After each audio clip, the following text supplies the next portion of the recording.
In today's video, I'm going to teach you how to add a background image in Looker Studio. Adding a background is a simple way to brand your report, reinforce your visual identity, and make your dashboards feel polished without changing any of your data.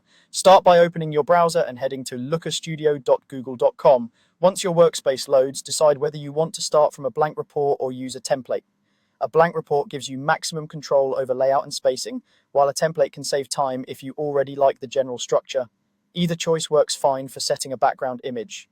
With your report open in edit mode, look toward the top toolbar and choose the image option. This tells Looker Studio you want to place an image on the canvas. Next, select the option to upload from your computer. Pick the image file you want to use as your background. Common formats like JPG and PNG work well. Then click Open. Large files may take a moment, so give it a few seconds to upload and appear on the canvas. Once the image is placed, it's time to adjust it. Drag the corners to resize and use the edges to stretch as needed. For a full page background, expand the image until it covers the entire canvas. You can nudge it into position with your arrow keys for precise alignment and hold Shift while dragging a corner if you want to maintain the image's proportions. Aim for a high-resolution image so it stays crisp across screens, and consider subtle textures or muted colors to keep your charts easy to read.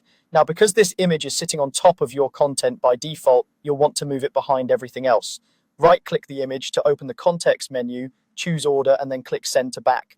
Instantly, the image will sit behind your charts, filters, and text. This is important not just visually, but functionally. It keeps your report interactive so users can still click controls without the image getting in the way. Take a moment to scan your dashboard, make sure your text contrasts well with the background and that important elements remain clear.